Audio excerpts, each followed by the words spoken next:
Charisma Quotient. I'm your host, Kim Seltzer, a dating and makeover expert, where I will help you build confidence, make connections, and find love from the outside in.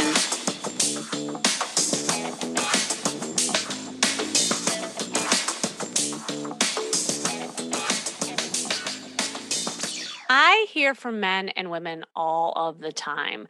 Where are all the people I'm attracted to? Where are all the quality men? Where are all the attractive women? I mean, it goes on and on. All of the dates I have are too boring. They're too sex crazed. They're too short. They're too this. They're too that. It's like a bad Dr. Seuss book, right? And then the old, ready, drum roll. I just don't have chemistry with anyone, right? Does this sound familiar? The truth is that the quality and attractive people that you're looking for are everywhere. They're at the markets, they're on the apps, they're at the coffee shop. They're everywhere, and of course you're not going to have chemistry with everyone you meet. But if you are someone who keeps finding yourself not attracted to anyone you see online or meet, that is a pattern, and it's something to look at. I always say that you can't change anybody else. All you can do is look at the patterns that are getting created for yourself and recognize and realize that it is a pattern and that patterns can be broken, but it does take something of what I call a pattern disruption to create a different result. So, the first thing to really ask yourself is, how are you defining chemistry anyway? Like, I once worked with a woman who claimed it was very rare for her to find men she was sexually attracted to. And when we explored it more, she said that when her dates started, she would either feel it right away or it was just off. Like she just, almost like shut herself down and friend zoned the guy. And we also uncovered that she had a hard time expressing feelings, especially when she first would meet a man, and that she mostly relied on the physical aspect of the date versus building chemistry through communication. And that was a whole different, like, kind of foreign concept to her because she grew up in a home where feelings weren't expressed and had to rely more on action and physicality. And she was using sex, in fact, to feel. Because guess what sex does? It allows you to feel. And I had her do my chemistry analysis, which I often do with my clients. And it turned out that most of the men in her past relationships, she had 90% physical chemistry with and only 2% of what I call emotional chemistry with. And moreover, her exes, ready? Her exes were all narcissists and or self-involved in some way. So we worked on building chemistry by teaching her how to use emotional expression, pacing, and also my method of data dating so that she learned to rely on improving the emotional intensity of intimacy on dates. And I'm not going to lie, it was like really hard for her. I'll never forget when she started having a conversation with this guy online and she had a great conversation. She's like, Kim, I love how this guy and I are interacting, but I just don't find him physically attractive. I said, well, wait a second. You haven't even met him yet. You're relying on the pictures that you see. And quite honestly, your type isn't working for you, right? So we got to break the pattern, right? A pattern disruption. You got to go out with someone that maybe you're not that physically attractive with, but you have this kind of emotional banter that's going really well. So she goes out on the date, and thank goodness she did, because she came back. She says, oh my gosh, Kim, I cannot believe what a great date that was. In fact, it was the best date I've ever had. I'm so glad you made me go. I said, well, what happened? She said, well, I've never felt so connected with someone. I never felt so heard from someone. And in fact, I just found that he just got cuter as the night went on. I said, "Oh, really? That is so interesting." Well, that guy ended up being her boyfriend later on. She started dating him. So it was a big lesson for her. And yes, she cracked the code and broke that pattern. Look, at the end of the day, good chemistry is also about the ability to connect on every possible level. It's about the feeling that you are understood, that you're supported and accepted for who you are. And that really is the drug. Emotional intelligence is hot. It is. And that's why it's such a big part of, what I call the charisma quotient. And that's the formula I use to help people to create the attraction factor by cultivating emotional expressiveness and feeling based conversations. But I will say that the adrenaline rush does get confusing for sure. And so, with me today, I have a woman who is experiencing a hard time being attracted to men she meets and finding that quality next guy. Welcome, Maggie. Are you there? Hi. Hi, it's Hi. Maggie. I am here. Very, very interesting what you said because I can relate to your client. Uh, Definitely, Kim. oh, really? Now, how would I have known that? Somehow I thought you might connect with that. Well, first of all, I would love, thank you for coming on. And I would love for you to maybe share a little bit about you. And yeah, like what did you relate to? What are some of the challenges you're having? Well, absolutely. I appreciate you giving me the opportunity to speak and to listen to some of your great advice. I appreciate it.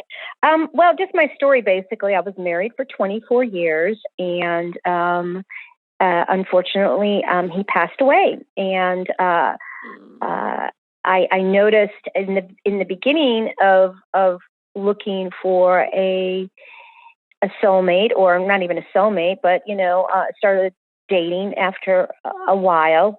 I was attracting, number one, narcissists, and Mm. so I had to reevaluate, what I'm doing to attract narcissists, and also I think it's part of the grieving process. I really didn't want to think for myself in the beginning. When you're a widow, you're in grief and you're hurting, and so you just don't want to think about anything, taking care of yourself or taking care of anyone else at the time, Mhm. because you're just worn out. Um, so that's what I was attracting at first. And then I think my transition was I was attracting men, I think, or looking for men that found me sexually attractive. And it just kind of bonfire because that's all they wanted is sex, or they like the idea that they liked the way I looked. They liked that I was beautiful, and so it was kind of like another, what do you call it when you put them up on the shelf? Just something beautiful to show. Oh, look at me! I'm for their ego, I guess is what I'm trying to say. Yes, a trophy. But Hmm. yes, Hmm. and again, it never. I found it like eating when I'm hungry, eating McDonald's as opposed to a nutritional meal. I kept eating McDonald's, and I'm Ah. then wondering why I was so, I was full, but I felt empty, and that's kind of how I felt in those relationships. So, again, what do I want now? I'm looking for. I find that I'm attracted to intelligent men, but I'm not attracted to them, just like your client. Mhm. Oh gosh, this is okay, that was so well put. And I Thank want you. yeah, I wanna say first and foremost that it's okay to have a McDonald's shakes and, to be honest, have the fries with it. Like, there was no right, like, there's nothing better than tasting, that and getting full from that. But to your point, after a while, it is an empty feeling, and then you start not feeling so good, right? And I see Yes, this happen a lot, and whether and I'm so sorry about your loss. And I think thank you. that whether you're a widow or you've been divorced or just like in a long relationship, I mean, grief is grief, right? And when you're getting out of that, the first thing, as you said, is like you just want to feel good because it's been, just a long time of, there's a loss. And so that quick gratification, the McDonald's, is almost necessary, in some ways. And to Mhm. feel good, in that moment, that instant gratification, I just wanna relieve you from that guilt, because a lot of times I think people, feel that it's like, "Oh my gosh, I'm just, munching on all these all this junk food and bad men, So, um, but I have a question for you. So, I understand that right now that's kind of like where your journey has been. Before you were married, was this an issue at all, or is this just more recent? Um, I think I was always looking for a quality partner, but again, I utilized my sexuality to attract them. Mm, Just yeah. So I mean, I didn't get married till I was 29. mhm. And for those of you that are listening that are good at math, I'm almost 60. so, Oh, um, amazing. so because I was married for 24 years and got married at 29. So yeah, Yeah. I utilized my sexuality. I loved the fact that men loved me, and they would do what they could to date me. But again, I mean, it still was, yes, to answer your question, Hmm.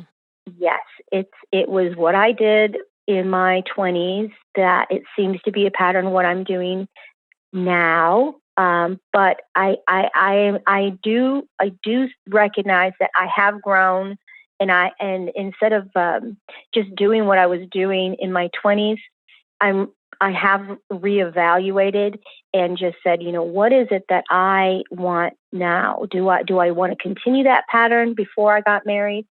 Hmm. Or do I want to change what I'm putting out there so that I can receive quality men, something with substance? If we're talking about food still, something with substance. Yes. And I Yeah. had a wonderful marriage. I mean, don't get me wrong. I mean, Hmm. a good marriage, a bad marriage, I mean, it still takes work. And we didn't agree on everything. But throughout my marriage, I always felt love. And that is Mm. so important. And so having that experience, I don't want to settle for just somebody that just wants me for my body or for my looks. I want somebody that wants me because he thinks I'm smart, intelligent. He wants to be supportive and involved in my life and loves what I do, and vice versa. I love a lot. Thank you. Yeah, that's so important what you said. And I actually have a follow-up question around that. So you mentioned that you kind of like were relying on your sexuality to, kind of get that validation from men. I was just wondering, do you feel like you have other qualities that would attract a guy beyond your looks and sexuality? Absolutely. Even in my 20s, I was confident Mhm. and was a go getter, and, just, attracted people with, sometimes I was clueless that Mhm. somebody was attracted to me. But now, obviously, almost being 60, I've had a lot of life experiences. And it has brought me to a place where, number one, I love myself. I love Mhm. what I do. I just started a new business 3 years ago, a drone business, which is just totally not something I would have ever thought of. But I'm really proud of the progression and the determination that I have. I'm writing a book, which I never thought again in my 20s I Mm. would have to do. So yeah, I love it. And I will say that throughout my marriage, I was a nurturer. And so Mhm. one of the things that I find I'm doing again is is is wanting to be a nurturer. And I've really had to Yeah. hold the reins on that a little bit because I've been taking care of my family for 24 years. And it very involved, and I'm very proud of what I did. But I don't want to be uh, running everything this time. I don't want to be Mhm. 100% in control, because a nurturer, they nurture people, they nurture their loved ones. They give it their all. But I would say when we do that, we do expect something in return. And when we don't receive that Oh. validation that our efforts are appreciated, I believe that that's when you're like, I'm out. I've done this for 10 years or whatever. I see a lot of my girlfriends and some of the men say, I've done everything. I take care of the family. I work full time. I put so much Mm, effort, and I don't even get a thank you. So getting to where I'm at now, I I don't want to give my all. I don't want to be a nurturer. Now I can give my, I can still show somebody that I love them. I believe. I think that, learning those love languages, I mean, it really does have some substance in regards to what it really means to feel loved. But at the mhm. same time, I don't want to give my all 100%. I want it to be 50-50, in regards to that.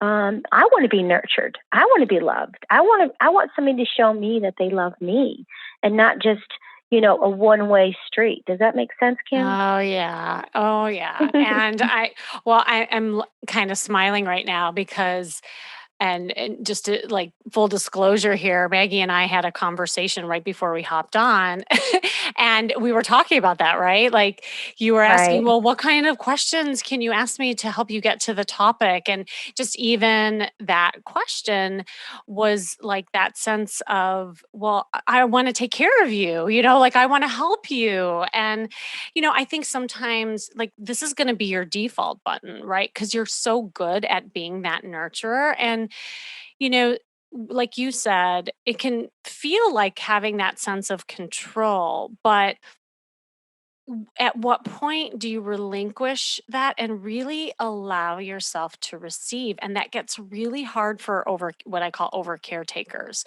because Right. what you want, you also kind of fear and you might like jump in because that's where your confidence lives. Cause you're like maybe worried that you're not going to get it anyway. So you just kind of jump in for that. But to your point, in the end, you feel depleted because then no one's there for you. Yeah, you don't get that appreciation or that validation that you're seeking. Yeah. One of the things that I've really grown into is realizing the validation that I'm looking for. Hmm. Instead of looking for it outside of myself, I need to give my validation to myself. In other words, I need to Uh-huh. say, "You are," Yes. talking to myself. I am worthy. I am wonderful. I am creative. I'm sexy. I am an amazing catch. I don't, Mhm. I need Mhm. to say that to myself. I don't, instead of speaking, okay, do you like me? Like when you're on a date and you think, oh, does he like me? Does he like what I'm wearing? Does he think I'm fat? Does he think I'm skinny? Does he think that I'm smart? Now I'm realizing that when I'm on a date, I'm more present and think to myself, how do I feel with this guy? Does he make me, Yes. do I feel good with him? Does he make, do we laugh? Are we relatable? Is the conversation easy? All those things that I never thought about when I was in my 20s. Now I'm starting to think this is important. If I'm not happy, if all I'm doing is trying to dress for him or Mhm. have intelligent conversation so he'll like me, all of those things that I used to have anxiety about, right? I'm learning, and I'm not saying I'm perfect. This is still something that I'm practicing because, boy, you get into those places where, okay, I've done this for years and this is not worked or worked, whatever it may Mhm. be, but I've been doing this for years. So this is different for me. This is a change for me. So I'm, really realizing that, not that I don't care what I look like. I do, but I want to dress for the date for myself, not for him. I want to talk to him because I want to find out what his interests are. And, I know that I haven't even done a lot of research, but there's a lot of things out there, resources that say, hey, these are the questions you ask on a date. I almost feel like I'm interviewing him. And again, I need to hold back a little bit of that too, because Ah, I yes. need to give him an opportunity to talk because obviously I like to talk. But yeah, I mean, Yes. I, I, and I don't even know what your question was. I'm so sorry, but what I'm just trying to say is that I'm evolving, and I am trying to be more present, and I'm trying to be more aware of how I feel, not how they feel about me. Yeah, I love that you're like cracking the code for yourself, so to speak. And Yeah. It's beautiful to hear it unravel, like, even as you're talking, and, this is new, and because of that, there might be a little bit of rub with the attraction factor for the guys because 'cause you're used to being attracted in a different way, right? And it sounds like also you were doing a lot of what I call shape shifting, that you would Hmm. kind of mold into what the guy wants of you and what they like of you so that you can give them a good date so that they find you attractive, right? Like, how to do that. Like, that's easy for you. Oh, I'm the runaway bride, Uh-huh. that movie where every guy she was engaged to, she conformed to what they liked and what, it wasn't about her, it was all about him. And so that's what Yes. I've played out for so many years and was playing out in the beginning after I lost my husband. It was all about what can I do to, throw the reel in and pull him in. And it was all about, just conforming to what he wanted. So I'd listen to what he wanted and then I would give it to him. And that's nurturing, pleasing, Mhm. a pleaser, Yes. and that's from the beginning. I know that I grew up in an Irish Catholic family and eight kids, and my father was very critical, and so I always looked out to, okay, what can I do to please him? What can I do to make him happy? And it transcend into my relationships. I've noticed. You just nailed it for yourself, like, kinda like where it comes from, because I Right, always say, like, they're default buttons, and we always go back to the default, but think about that too, Maggie, and that's where your confidence lives too, because you learned at a very young age that, well, if I do this, maybe I'll get the love, like, you right. kinda had that constant, recording, and what happened then when you did try to, like, please dad? Would he then praise you? Would he give you No, that love? no. Uh-huh. No, it was all criticism, and I had an aha moment, and this aha moment happened, I think, around 40. Mhm.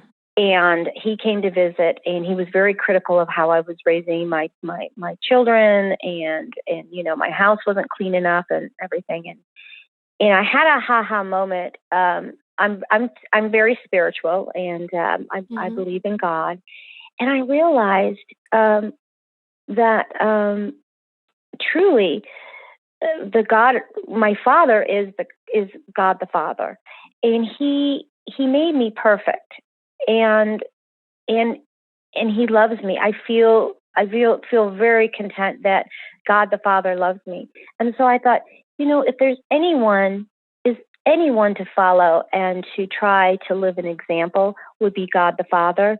That my dad is my biological dad here on Earth, but he's not the ultimate father, and really that gave me that release that I needed.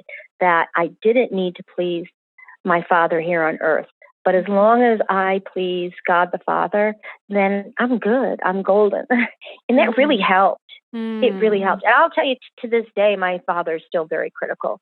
And I'm okay with that because that's his baggage, not mine. And Yes. that really, really helped. That's But I'll tell you, I'm not perfect. Once in a while, I'll go and try to do something to please him, to make him happy, and then he disappoints me, and I'm thinking, well, that's kind of what I expected.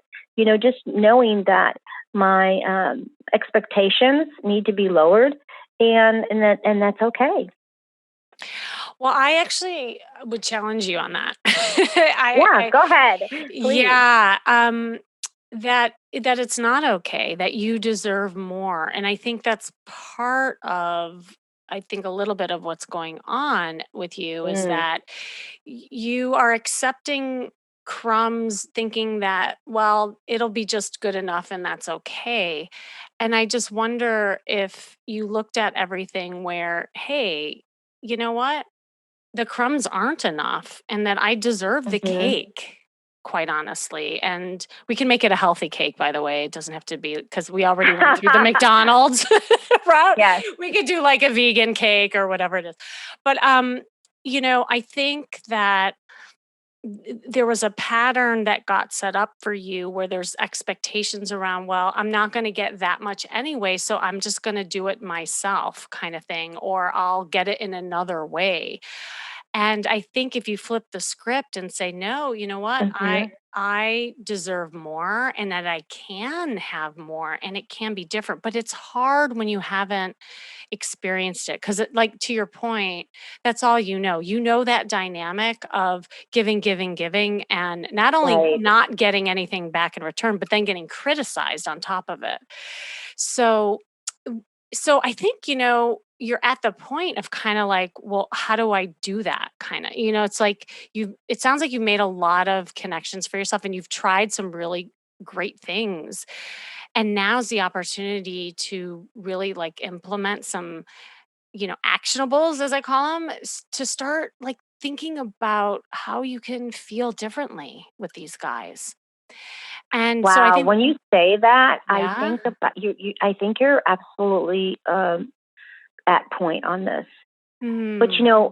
on that, when I was hearing you talk, my first reaction was, "Well, Kim, I'm 60. I mean, how much more time do I have to put into this?" Uh-huh. Maybe I'm settling because I think that I don't have a lot of time. I want to be in a relationship.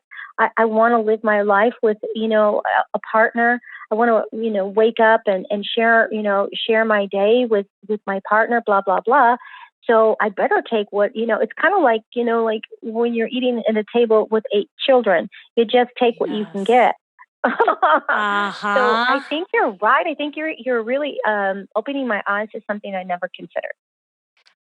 I'm glad that you're feeling that right now, cuz even like your energy, even on the call, it feels like you're trying to get everything in and like you have this energizing bunny energy, which is Yes. beautiful and wonderful. I just get this sense from you, like I would love for you to just breathe. Yeah, because it's exhausting. It's Yeah. exhausting. You're talking about the energy bunny. What happens when you drain? You just go, go, go, go, go. Well, for me, I go, go, go, go, go, and then I'm exhausted, and then I just have to shut the door, and I don't want to talk to anyone. I just need to rest and understanding and being a little bit more. Well, that's what I was saying. Present, because when you're present, you're not in such a rush. But I Yes. just haven't found that perfect recipe to make that vegan cake, Kim. Yes, I would love to give you some ingredients actually about Yes, that, right? please. Like, obviously to actually bake and cook it and all that, that might take some time to master. And I'm obviously here for you Hmm. if you want to do that. But no, I think that you, and this is almost an oxymoron that I'm about to say, in efforts of you feeling like you don't want to waste any more time because you're 60, like you're like rushing, rushing, rushing, going, going, going, going, but in effort to not waste the time, you're actually wasting time because you're not Mm, being present. yeah. And I think when you're in that state and you're not breathing, you're also not allowing to be in the receiving mode. Oh my gosh, you're so right. You're so right. Will you say that one more time? When you're going, going, going, and you are so busy being busy, I'm saying it in a little bit different way. I just want you to hear and everyone to hear that you're not allowing enough time and space to be in the receiving. By you giving, giving, giving, you're not allowing to be in the receiving. Yeah. I, I honestly, my first thought when you said that is, am I worthy of receiving? Am I really Um, worthy? Maybe, yeah. Uh, Go Gotta on. keep What's working at coming it. up? Yeah, what's coming up for you? A lot, a lot. I struggled at the end with my husband, and I I feel guilty about other things that are pretty personal, but lost a Mhm. daughter Mm. at 17 with cystic fibrosis, and did I do enough? Did I allow her to do things that maybe would have caused her to die earlier? Because it was a lot of the breathing. You talk about breathing. I can so relate to that because she struggled with being able to take her breaths, at the end because Oh. her lungs just deteriorated from all the infections and pneumonia that she had. And I was the main caretaker, by the way. So there was a Mhm. lot that was on my plate in regards to making sure she had her medicines, make sure she had her breathing treatments, make sure she had her IVs with her antibiotics. And then when she was free of that, she would go riding and she would be outside, but she'd be in a dirty barn and she would be, with dirty, animals that just collect dirt you know, and, and, and at the same time, um, that's my critical self, saying, did I Yeah. do enough? Could I have done more so she could have lived longer? And then my husband, he when she passed away at 17, he just never was himself. He also had a lot of guilt about what we could have done to have, convinced the doctors that they needed to do a lung transplant a lot earlier or so. And really, it caused him to not be present and caused an accident, a car accident that he was, Oh. immediately killed.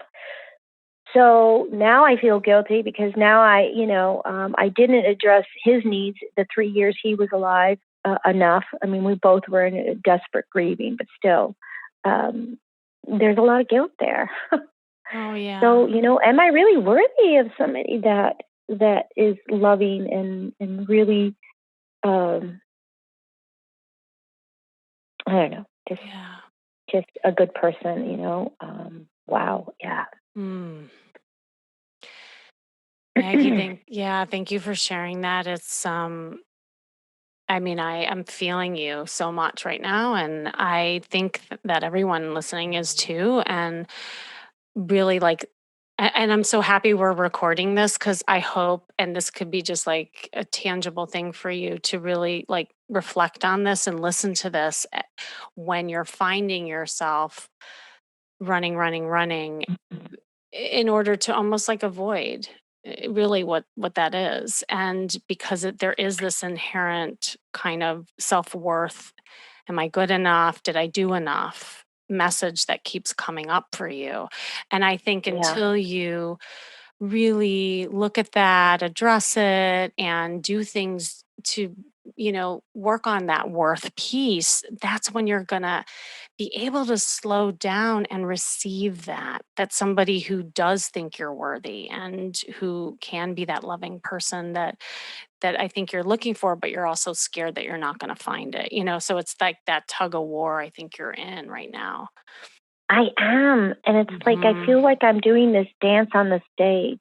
Mhm. And I just need that validation that look at me, all these things that I'm Yeah. doing. I can sing, I can dance, I can act and I look beautiful. And all of that, I feel like that's what I'm doing even with my business. Look at me. I'm I'm a CEO and look at me. Mhm. I'm an artist. Look at me. I'm, a speaker or a moderator and people are asking me to speak on behalf of certain arenas. Look at and I'm so busy doing that I don't pay attention to um I'm not, like you said, I haven't slowed down. If Mhm. anything, I probably have speeded up since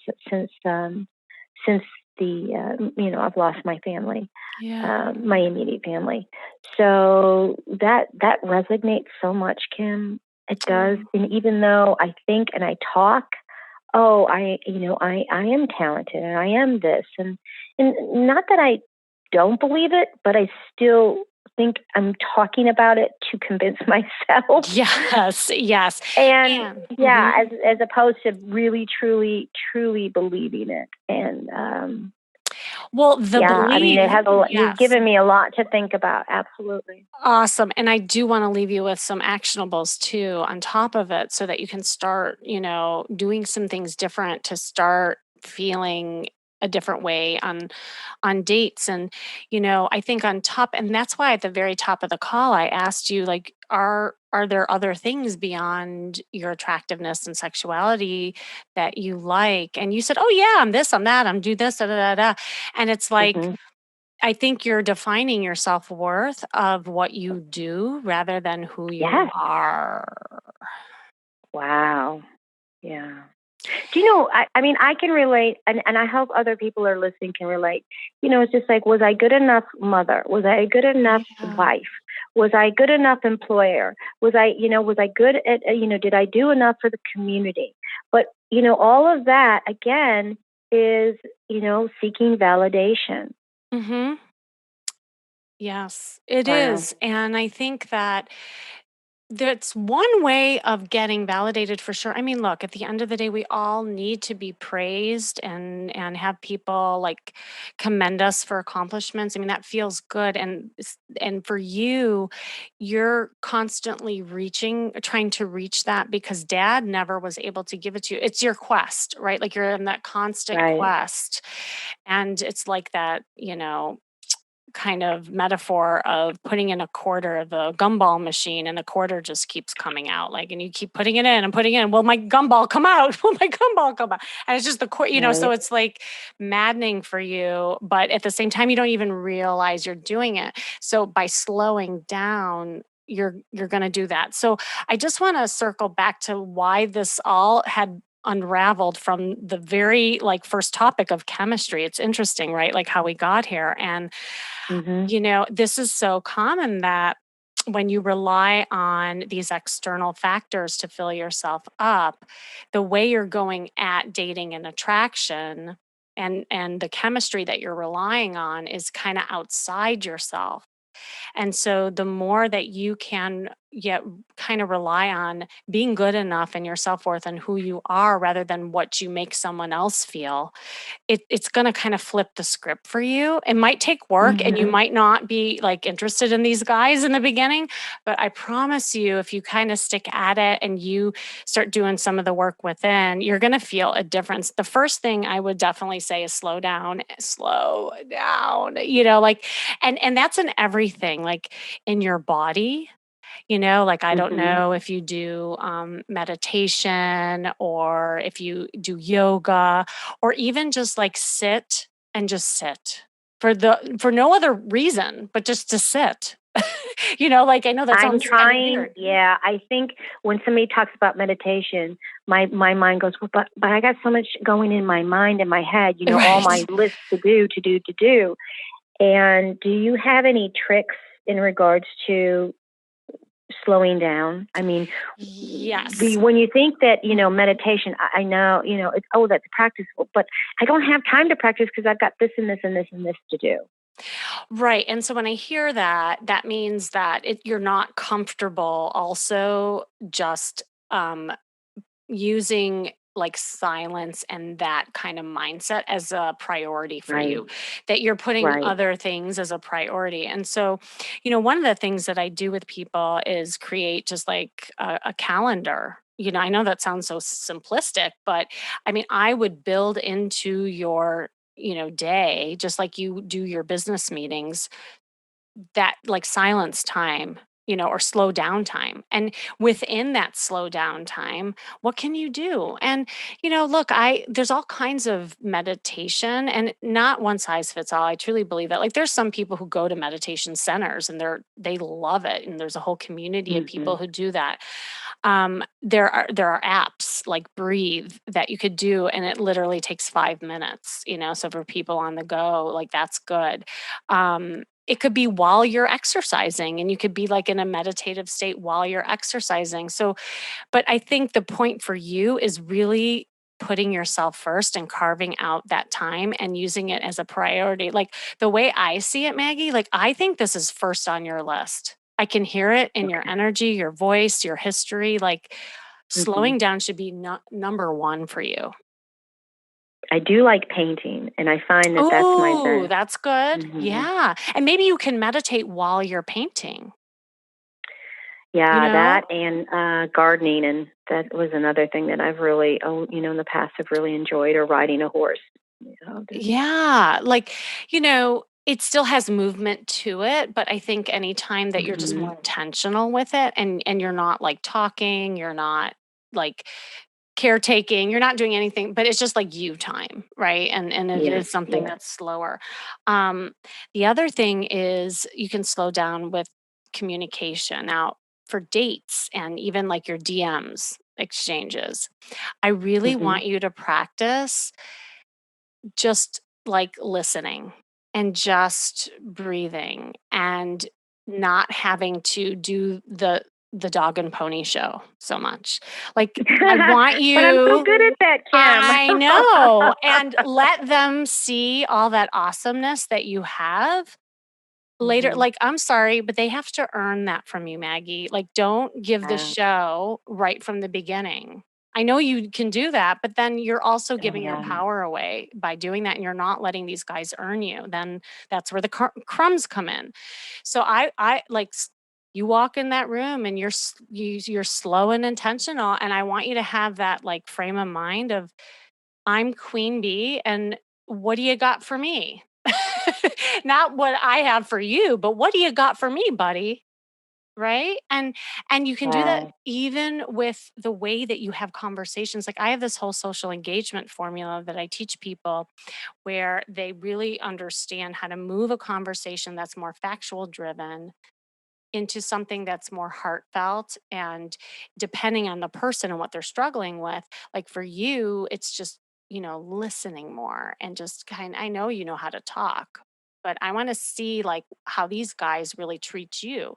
And so when you say something, allow room for them to respond. To are they following up with you on things that you're sharing about?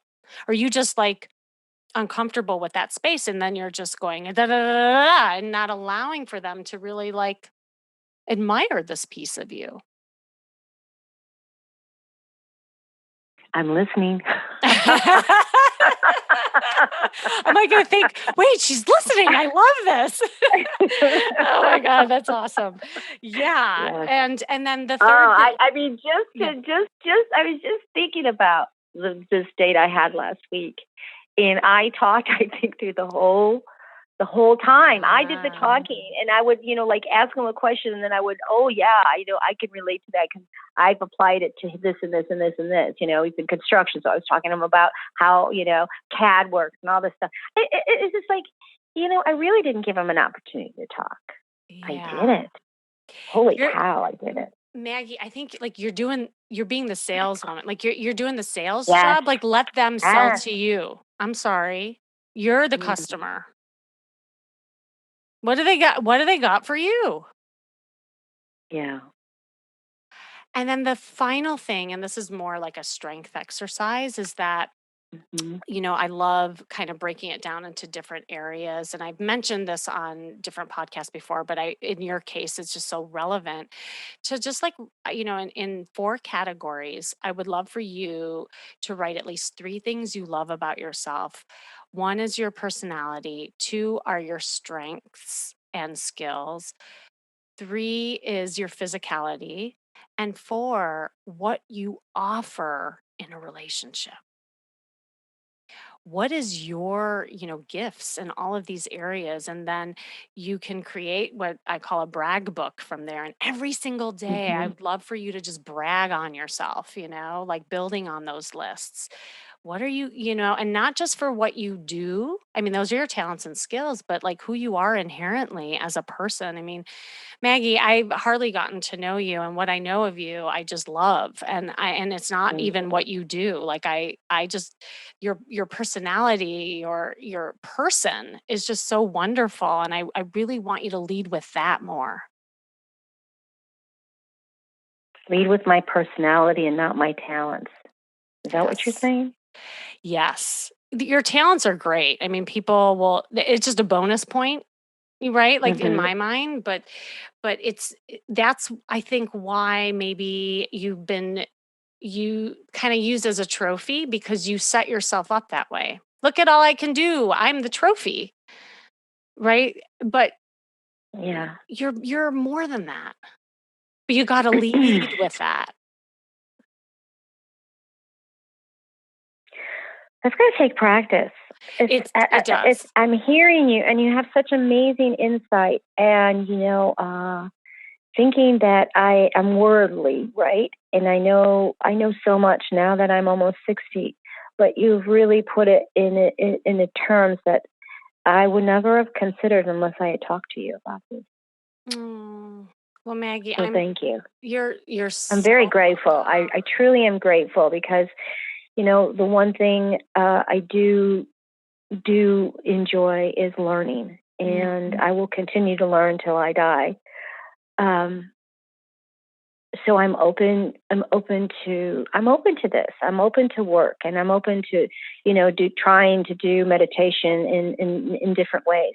Mhm. You're not the first person that told me to write a calendar, Mm. because I am so busy with everything that sometimes I'm so busy thinking about everything that I don't get everything done. And yet when I do accomplish, and finish something, I feel so much better. And it's such a stress release is, okay, I got this done.